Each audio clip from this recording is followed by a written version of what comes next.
Selamat malam Mbak Nia. Malam. Oke, gimana nih Mbak Nia kabarnya pada malam hari ini?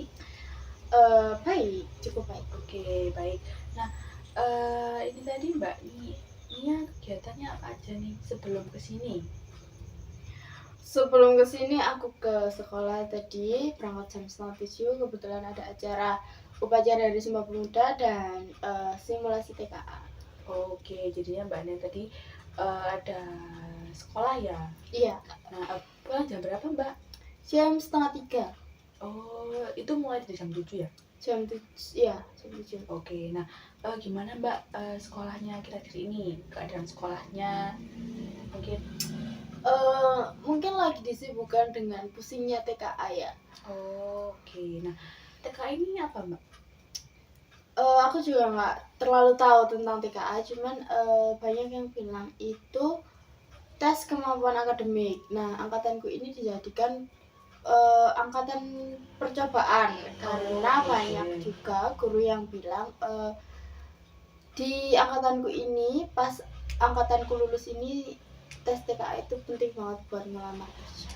Oh, nah jadinya TKA ini itu tes percobaan baru buat angkatannya Mbak Nia dan ini penting buat bekerja. Jadinya Mbak ini SMK ya Mbak?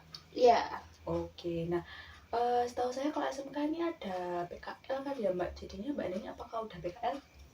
lagi PKL dan sekarang disuruh balik ke sekolah untuk melakukan TKA. Oh, jadinya Mbak Nia ini ada PKL, terus kalau di sekolah ada TKA itu jadinya dari sekolah ada dispen ya Mbak buat Iya, PKL-nya. Nah oke, buat dispennya ini berapa hari Mbak? hampir 2 minggu sih. Oh cukup lama ya. Jadinya seneng nggak Mbak? Nggak PKL selama itu? Nggak seneng sih, karena aku lebih suka PKL daripada di sekolah. Nah kenapa tuh Mbak? Kok suka PKL?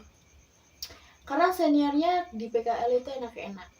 Oh jadinya lingkungannya dari atasnya Lebih, juga mendukung. iya, lebih enakan lingkungan di PKL daripada di sekolah.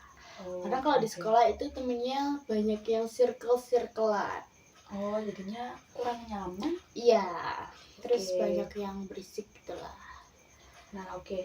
Nah kan hari ini banyak akan melakukan sesi konseling bersama saya. Nah sesi konselingnya ini akan berjalan selama 30 menit ke depan. Jadi selama 30 menit ini Mbak Nia bebas menyampaikan pendapat apapun, masalah apapun yang mengganggu Mbak Nia hari ini. Nah, dan Mbak Nia juga nggak usah khawatir ceritanya akan berjalan kemana-mana. Kan di sini juga bersifat rahasia dan akan sampai di saya aja. Jadinya cuma saya aja yang nge-keep. Nah, kan tadi saya bilang 30 menit. Apakah Mbak Nia setuju jika dilaksanakan sampai 30 menit? Setuju. Nah oke, jadinya selama 30 menit depan Mbak Nia ini bebas deh ngomong-ngomong apa aja, masalah apa aja, apa yang Mbak Nia rasakan.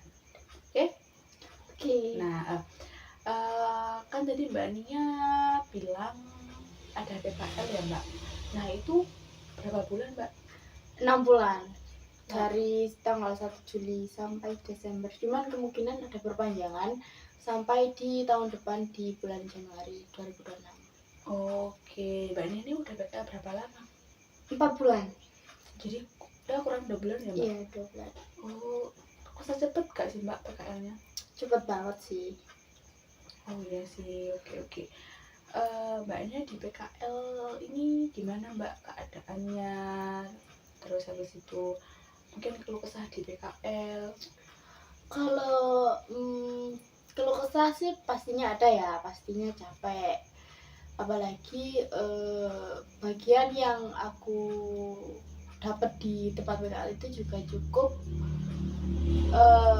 butuh tenaga yang kuat lah, tenaga yang banyak.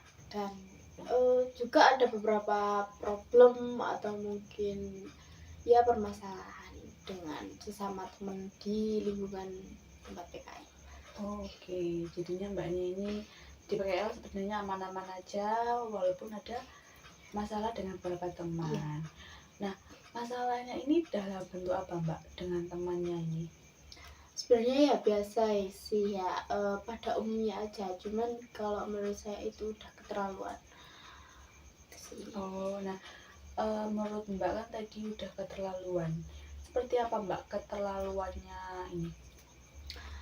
Iya, jadi kan di tempat PKL ku itu kan ada dari berbagai macam sekolah, ada dari empat empat macam sekolah, dan salah satunya itu dari sekolahku, dan yang paling banyak anak magangnya itu dari sekolahku. Dari sekolahku itu ada 7 anak, yang satu di bagian admin di kantor kerjanya, dan yang 6 termasuk aku ini langsung turun ke lapangannya. Dan 6 anak ini itu di bagian yang berbeda-beda. Ada yang satu bagian dengan aku, ada juga yang beda bagian dengan aku.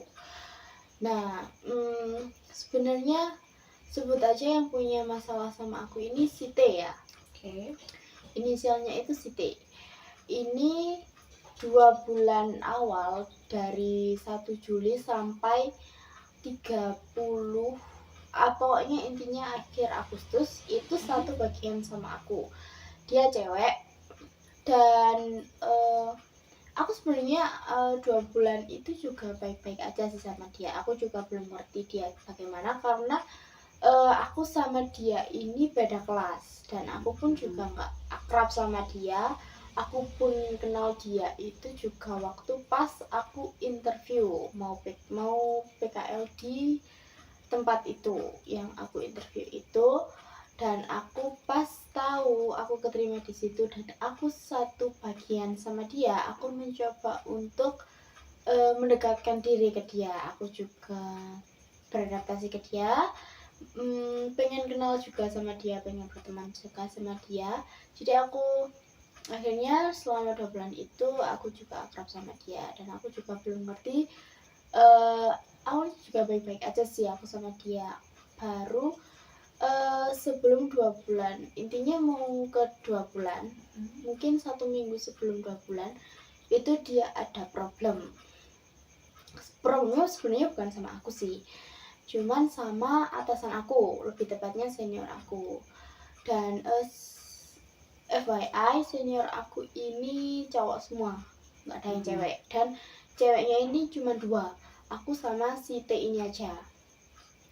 Terus pas ada di satu kejadian, semua ini waktu pagi sama seniornya ini dikasih pekerjaan yang porsinya sama, banyaknya pun juga sama.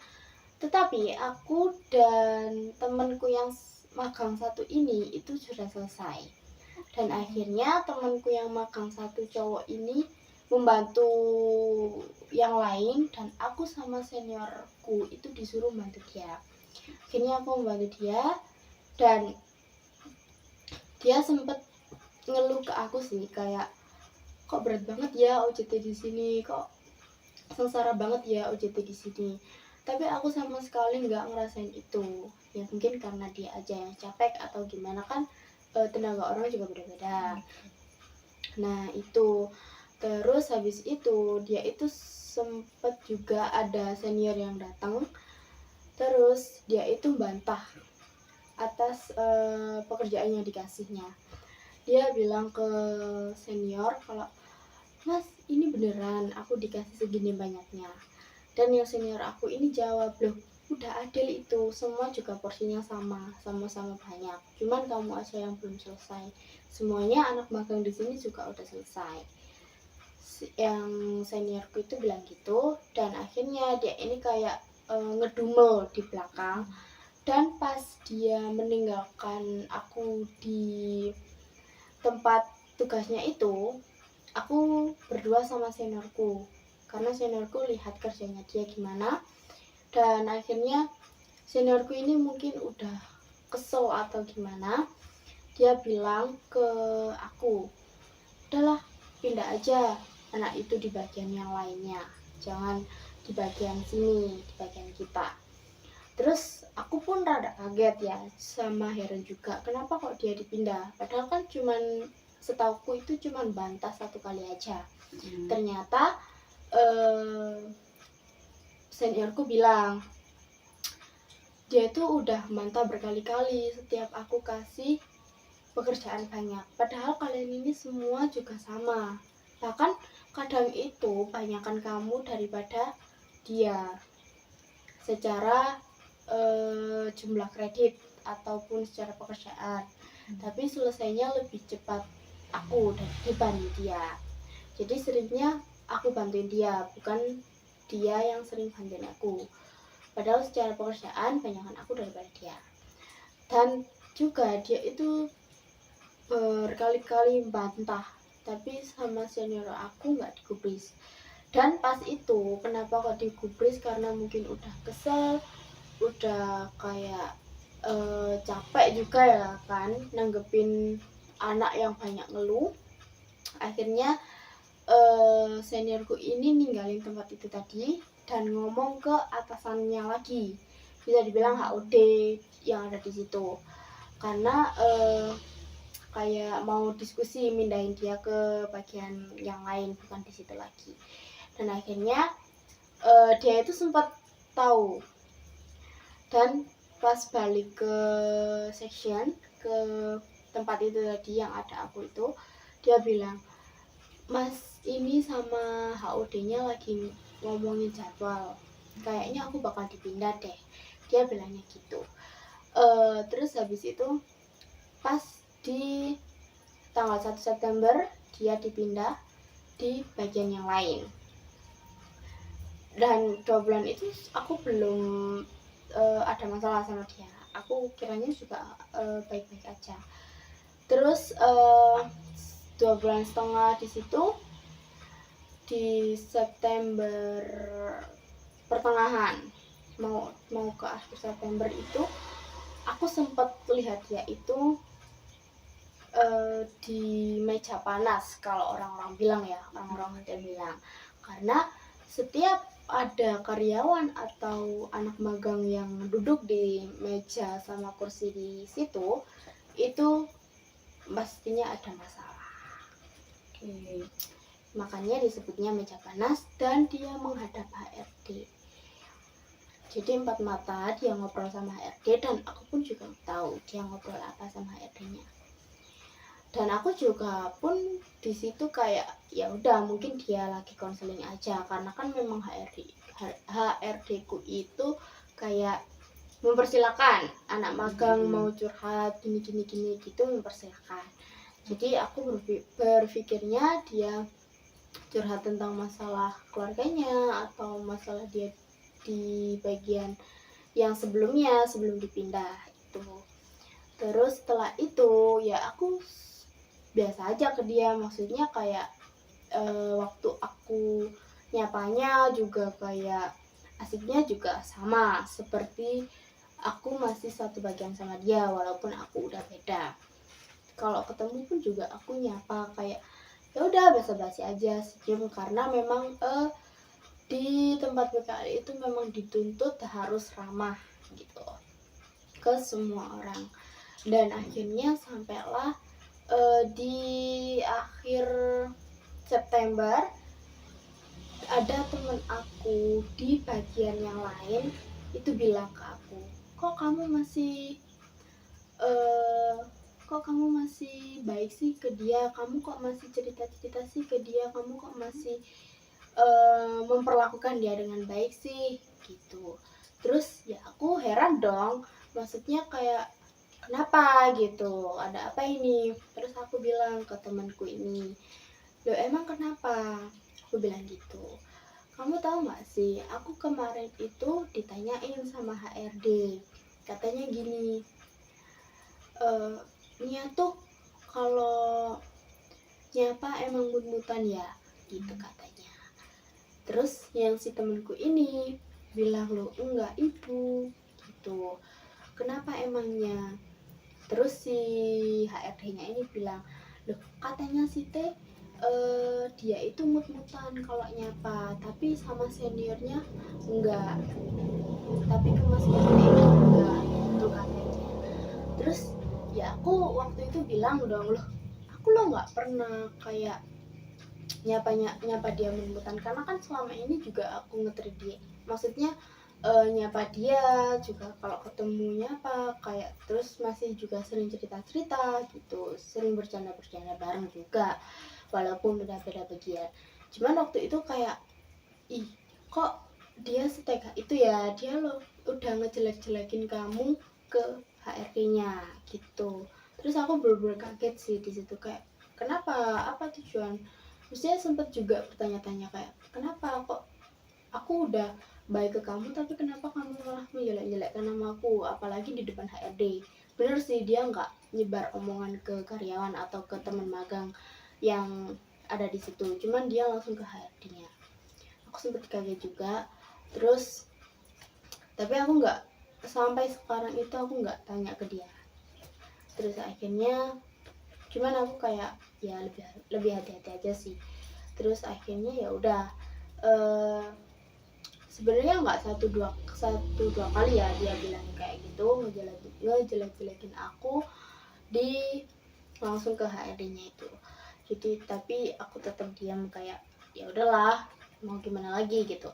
Cuman kalau memang semua orang tahu faktanya yang benar, bakal ya seiring berjalannya waktu pasti tahulah mana yang sebenarnya jelek dan mana sebenarnya yang baik gitu. Itu sih. Dan sampai sekarang kayak dia di depan aku juga kayak biasa aja, kayak masih bercanda-canda, tapi di belakang dia makin sering ngomongin aku. Apalagi yang temenku bilang ke aku ini, yang beda bagian kan sekarang posisinya udah satu bagian sama aku. Ini aku kan jadi kayak combo gitulah. Apalagi juga ceweknya tetap, aku cuma dua, aku sama temenku ini. Dan akhirnya dia makin mengada-ngada omongan yang enggak. Sampai lah dia itu ngajak intinya ngejelek-jelekinnya itu ke anak kitchen kalau nggak salah, anak di bagian kitchen. Dan anak kitchennya ini kebetulan temen deketnya si temenku yang satu bagian ini, yang awalnya beda bagian ini. Itu akhirnya tahulah semua kebusukannya dia. Tapi aku sama temenku masih ya nggak aku gubris sih, maksudnya cuman denger omongan-omongan aja. Tapi memang benar, maksudnya sampai sekarang pun aku jadi tahu artinya dia seperti apa gitu. Oke. Jadinya di PPL-nya Mbak Nia ini, Mbak Nia punya satu teman, kita sebut aja dia ini T. Awalnya 1 bulan ini dia baik-baik aja sama Mbak Nia, tapi 2 bulan terakhir ini dia entah masalahnya apa yang memicu dia sampai menjelek-jelekkan Mbak Nia. Iya. Nah itu menjelekkan sampai ke HRD, terus habis itu sampai ke kitchen ya tadi Mbak. Terus habis itu untungnya yang temen yang di bagian kitchen ini ternyata temen deketnya temen Mbak Nia yang lainnya yang sebagai Mbak Nia. Nah kan ini tadi Mbak Nia juga bilang itu namanya bantah senior. Nah ini bantah senior karena mungkin apa saya boleh bilang kalau temennya ini merasa kurang adil, padahal sebenarnya udah adil, seperti itu. Iya. Oke, nah karena kan tadi bilangnya udah juga udah adil, tapi dia ngerasa nggak adil. Apakah Mbaknya ini melihat dia ini kurang cepat dalam kerjanya, atau emang ada masalah lain yang membuat dia ini emang kayak nggak mau dikasih banyak gitu, atau mungkin dia punya masalah kesehatan jadinya dia nggak mau banyak? Sebenarnya kalau masalah kesehatan sih enggak ya, cuman mungkin lebih ke males saja, sama yaitu tadi ngerasa nggak adil, ngerasa dia paling disengsarain di situ, padahal semuanya itu sama. Nah skillnya juga kurang sih kalau menurutku. Jadinya dari dia sendiri ya yang mungkin masih perlu perbaikan lagi untuk skillnya. Jadi makanya mungkin ngerasa senior atau HOD-nya itu udah nggak cocok di bagian itu, jadi dianya itu dipindah ke bagian yang lain. Oke. Nah kan tadi juga Cinta ini menjelek-jelekkan Mbak Nia ya. Nah itu apakah dari apakah ada faktor yang membuat dia menjelek-jelekkan Mbak Nia? Apakah Mbak Nia tahu, atau mungkin Mbak Nia nggak tahu, tiba-tiba lah kok tiba-tiba jelek-jelekin gitu? Banyak sing bilang sih kayak kan aku ini seniorku itu bilang kamu itu adaptasinya bagus di sini, maksudnya cepet gitu loh dibandingkan dia. Jadi aku itu lebih akrab sama seniorku semua dibandingkan dia sama senior karena apa, dia itu sempet kayak baper gitu loh. Oke, tadi mbaknya kan nyebut mbaknya ini akrab sama seniornya, dan tadi saya tanya faktor apa yang membuat temennya si T ini ngejelekin mbaknya. Nah, apakah itu karena mbak Nia ini lebih dekat sama senior dan dia ini? Nah, kalau menurut mbak Nia ya, faktor apa yang membuat si T ini menjelekkan mbak Nia? Ya karena mungkin banyak juga sih bilang, senior juga bilang aku ini adaptasinya itu cepat dan ya sebenarnya semua cepat. Temenku si yang cowok ini juga cepat, dia juga bisa sebenarnya, cuman dia itu lebih kebaperan. Jadi waktu awal-awal kita di situ kan kita sebenarnya masih ditemenin senior kan kerjanya. Nah, waktu dia ditemenin sama senior ngerjain tugas, nah itu dia dipanggil kayak dia tuh lebih ngebawa perasaan gitu. Jadi dia kayak dipanggil, kamu minta tolong gitu kan, kamu minta tolong ambilin ini misalnya gitu. Dia itu udah baper kayak, iya aku lo sama dia itu cinta ke aku, iya aku lo sama mas ini dipanggil kamu gini gitu. Terus habis itu terus kan mungkin ada salah satu senior yang tahu atau yang dengar gitu pas dia cerita ke aku, dan akhirnya kayak wis ini ketimbang keterusan sampai dia baper kebangetan ya, jadi nggak diterusin gitu. Makanya kenapa sih senior itu lebih sering ngajak bercandanya ke aku, karena aku pun kayak bercanda ya udah bercanda aja, cuman kan itu juga masalah di kerjaan, mungkin lagi suntuk di kerjaan terus dibuat bercanda kan juga capeknya juga hilang kan, suntuknya juga hilang. Aku mikirnya gitu. Cuman kalau dia enggak, dia itu kebawa perasaan, kayak dia itu ngerasanya dispesialin gitu sama seniornya, dipanggil kamu gitu. Dia kayak apaan banget gitu. Jadinya faktor yang membuat teman mbak ini menjelekkan karena adanya rasa iri ya dari mungkin si gitu. temannya. Nah, kan tadi mbaknya juga dijelek-jelekan sama dia.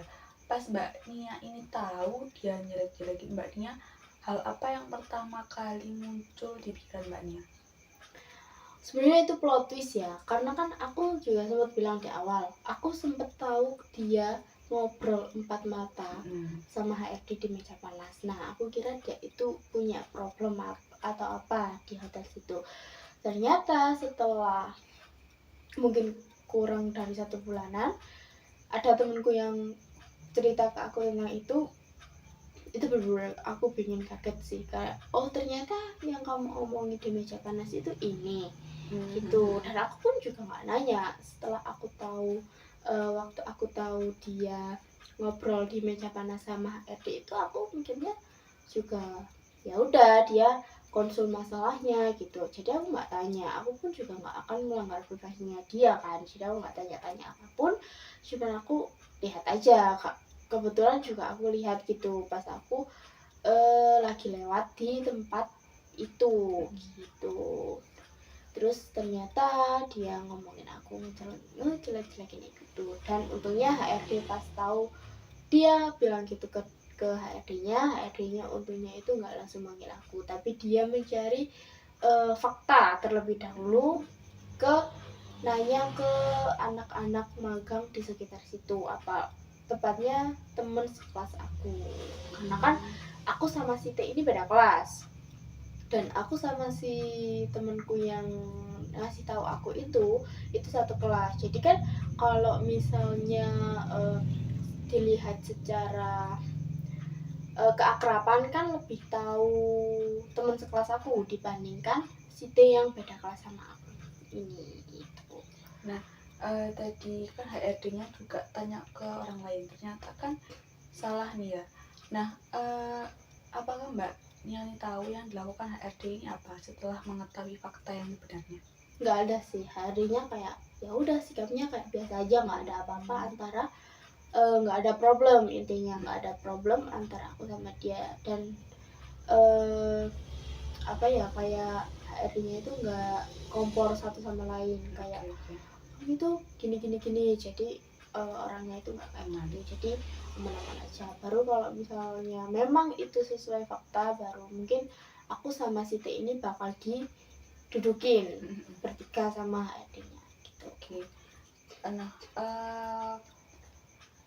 Mbak Niani udah bisa berdamai apa belum sih sama ya omongan-omongan itu tadi?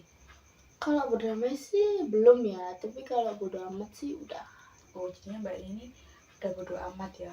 Nah, kalau menurut Mbak Niani bodo amat sama berdamai ini beda banget? Beda sih, cuman bedanya bener-bener tipis. Kalau berdamai itu lebih ke memaafkan ya. Kalau berdamai tuh kayak ya kita di hati itu masih kesel, tapi kalau omongan, kalau dapat omongan kayak gitu lagi udah kayak biarin aja gitu. Kalau berdamai itu kayak lebih ke memaafkan dari hati itu. Dan aku udah bisa bodo amat, cuman aku belum bisa berdamai. Jadi belum bisa memaafkan sepenuhnya. Iya. Nah, apakah Mbaknya ini udah pernah nyoba coba tak maafin deh gitu, siapa tahu aku bisa lebih santai, lebih nyaman bekerja sama dia, bekerja di lingkungan yang sama dia gitu. Belum sih, malah aku ini berpikiran kayak yang negatif, cuman belum sempat aku lakuin. Nah, berpikiran negatif yang seperti apa itu? Jadi kayak misal, ya kan aku tadi di sebelumnya bilang kan, kayak kalau aku ini udah bisa bodo amat. Itu aku bisa bodo amat kalau pikiranku ini lagi aman, tenang, damai gitu. Aku kayak dapat, misalnya pikiranku lagi aman, tenang, damai nih, nggak mikir apa-apa. Itu aku bisa bodo amat sama omongannya dia. Tapi kalau aku udah suntuk nih, lagi banyak pikiran, fisiknya juga capek, dan dapat omongan atau dengar omongan dari dia yang kayak gitu, udahlah, aku waktu itu sempet sih kayak mau nyamperin dia sendiri gitu. Aku mau nanya, maksudnya apa nih kamu ngejelek-jelekin aku, apalagi di depan HRD-nya. Kayak aku tuh ada salah apa sih sama kamu, kok kamu sampai bicaranya nggak fakta, sampai ngejelek-jelekin aku kayak gitu. Apalagi sampai kamu jualan air mata kamu di depannya HRD gitu. Apa itu kah buat kamu mendukung biar apa ya, kayak kalau dia ngejelek-jelekin aku dulu Dikasihani kayaknya itu kayak fakta gitu, padahal kan enggak. Ya mungkin tujuannya dia itu ya. Itu terus aku sempet pengen juga marah-marah ke dia. Sebenarnya aku marah-marah tuh kayak pengen lurusin aja gitu. Masalahnya dia sama aku apa sih, kok sampai dia sampai kayak gitu. Dan tapi aku juga mikir kayak akibatnya, tapi aku nggak jadi ngelakuin itu karena aku mikir juga akibatnya kalau aku misalnya ngelakuin itu, ini juga berdampak ke lingkungan kerja dan berdampak ke kerjaan aku juga. Kayak semua karyawan atau anak magang di situ pastinya juga tahu, dan aku juga nggak mau mancing atau buat keributan di lingkungan PKL. Jadinya apa yang dilakukan Mbaknya tadi itu juga udah bagus, udah benar. Walaupun Mbaknya ini ingin banget kayak nyamperin dia marah-marah, tapi Mbaknya juga mikir resikonya, mikir orang lain sekitar, dan itu udah bagus banget. Saya mau apresiasi Mbaknya. Nah, apakah Mbaknya ini udah pernah kayak mungkin lebih membaik-baikkan si T ini, biar si T ini kayak, loh kok dia terbaik ya, mungkin biar Siti sadar gitu Mbak. Aku kalau terlalu baik sih enggak ya, tapi aku sekarang itu lebih ke hati-hati aja ke dia. Jadi kayak aku tetap baiknya itu tetap baik ke dia, tetap nyapa ke dia, tetap bercanda, cuman yang semulanya aku sering cerita ke dia, sering curhat ke dia, walaupun aku beda bagian sama dia, tapi setelah aku tahu itu, aku tetap baik ke dia, cuman aku udah nggak pernah cerita apapun lagi ke dia. Oke. Jadinya Mbak ini lebih menghindari biar dia ini nggak ngomong yang lebih parah lagi ke HRD Iya. gitu. Sebenarnya kalau aku juga udah sekarang tuh kayak ya udahlah, mau terserah dianya tuh mau gimana, nanti kan juga orang sekitar kalau memang tahu dia ngejelekin aku kayak gitu, seiring berjalannya waktu aku percaya semua orang bakal tahu siapa yang sebenarnya jelek dan siapa yang sebenarnya baik. Dia tuh kayak gimana ya, aku tuh sebenarnya mau maki-maki dia, fisiknya udah jelek, ngata-ngatain juga jelek, gak sesuai fakta gitu, mulutnya juga jelek. Oke, jadinya Mbak ini pengen banget kayak marah-marah ke dia, tapi ya Mbaknya Iya, tahan. Nah, waktu Mbaknya tahan ini apakah itu bisa bertahan lama atau cuma beberapa saat saja? bisa sih, bahkan sampai sekarang pun aku juga gak akan melakukan itu. Oh, itu baik-baik. Itu karena Mbaknya juga mikir ya resikonya Iya, bisa seperti karena kan apa. aku juga masih terlibat di sekolah kan, Mm-mm. jadi terlibat di 2 nama. Aku membawa 3 nama. Nama aku sendiri, nama sekolah, dan nama hotel. Jadi aku nggak mau nama 3 nama ini jadi jelek. Cuman perkara masalah ini aja. Oke, jadinya Mbak ini juga udah melakukan hal yang baik, menjaga 3 nama tadi biar nggak rusak, biar nggak makin runyam Iya. semuanya.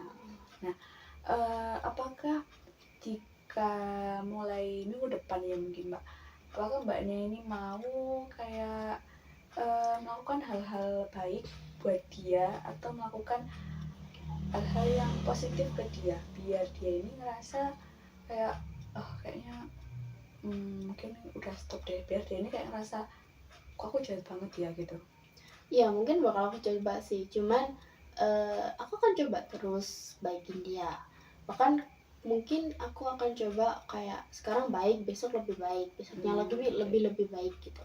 Tapi kalau aku udah gitu ternyata dia malah makin menjadi, dan apalagi dia mencari temen buat ngejelekin juga, aku bakal terus terang, dan aku juga bakal bilang sendiri ke harinya gimana ini ngatasin masalahnya, yang kayak gini gimana. Oke, jadi jadinya Mbak Nia juga udah menemukan nih cara, semisal Mbak Nia ini cara membaikkan nggak bisa, Mbak Nia akan langsung terus terang ke temennya. Iya. Nah, oke. Baik, jika boleh saya tanya ini ke Mbak Nia, setelah melakukan sesi konseling ini tadi ya Mbak Nia mendapatkan apa aja nih? Lega sih yang pasti, dan juga aku kan sebenarnya bingung ya mau cerita ini ke siapa. Aku juga nggak pernah cerita, aku tipe orang yang mendem semuanya sendirian. Itu aku juga jarang cerita asal ke orang lain. Bahkan mungkin semua orang, rata-rata orang yang kenal aku itu ngiranya aku nggak ada masalah, hidupku enak. Ya kan kita semua pastinya juga ada menutupi sesuatu kan, yang entah masalah seberat apapun yang dipendam sendiri atau gimana. Nah, aku masuk ke tipe itu setelah ada konseling ini. Mungkin aku lebih lega ya, maksudnya selama ini masalah yang aku pendem, yang aku kira kecil, ternyata malah makin menjadi gitu. Terus setelah ada konseling ini jadi lega, dan aku juga bisa mengambil langkah apa untuk kedepannya gitu. Oke, baik. Jadinya Mbak Nia udah baik, udah bagus banget, mau bercerita, mau berkeluh kesah semuanya, dan Mbak Nia udah menemukan nih cara. Jika cara A nggak bisa, Mbak Nia akan lakukan cara B. Nah, dan saya akan terus mendukung apapun yang Mbak Nia lakukan, termasuk tadi yang jika nggak bisa hal baik, ya Mbak Nia akan terserang. Jadi itu gak apa-apa Mbak Nia lakukan, karena jika kalau dipendam terus pun itu akan membuat Mbak Nia ini kayak makin apa sih kamu, apa sih mau kamu, nanti malah takutnya itu akan membuat rasa benci dalam diri Mbak Nia ini makin memuncak, makin naik. Nah, setelah melakukan konseling ini, apakah ada lagi nih yang mau Mbak Nia sampaikan? Udah sih, itu aja mungkin ya. Oke, nah jadi saya akan menyimpulkan dari awal ya Mbak. Jadi awalnya nih Mbak Nia ini ada masalah sama si T namanya, dan ini karena bisa dibilang karena faktor si T ini iri ya. Jadi karena Mbak Nia lebih dekat sama senior, dan karena sebelumnya si T ini sempat baper sama senior. Iya. Padahal seniornya ini ya udah biasa aja. Itu hal biasa yang dilakukan lah dalam pekerjaan, apalagi kan cowok-cowok ya seniornya. Nah, habis itu karena ini iri ya Mbak, akhirnya dia bilang ke HRD, bilang ABCD itu menjelaskan Mbak Nia, dan akhirnya Mbak Nia tahu dari temannya Mbak Nia, dan Mbak Nia ini kaget, kok bisa, kenapa kamu ini kok jagain aku, dan gak nyangka aja sih. Jadinya Mbak Nia pun juga tapi Mbak Nia tetap bodo amat, tetap sama dia, dan kalau emang dia masih tetap jelek, Mbak Nia akan melakukan cara yaitu dengan ngomong langsung ya ke yang bersangkutan. Oke, baik. Karena juga waktunya udah hampir habis, apakah saya boleh menutup sesi konseling pada malam hari ini? Ya, silakan. Oke, nah sebelumnya saya berterima kasih ya Mbak, karena udah mau bercerita, bersedia menyampaikan apapun kesah Mbak Nia, dan alhamdulillah Mbak Nia udah punya pandangan cara apa yang akan dilakukan selanjutnya. Nah, baik, terima kasih Mbak Nia karena telah menyempatkan hadir pada sesi hari ini, dan mungkin 1 minggu kemudian Mbak Nia boleh datang ke saya lagi buat konsultasi ataupun buat menyampaikan nih setelah seminggu ini punya Mbak Nia seperti apa. Oke, baik? Baik. Oke, nah terima kasih ya Nia. Iya, dengan senang hati.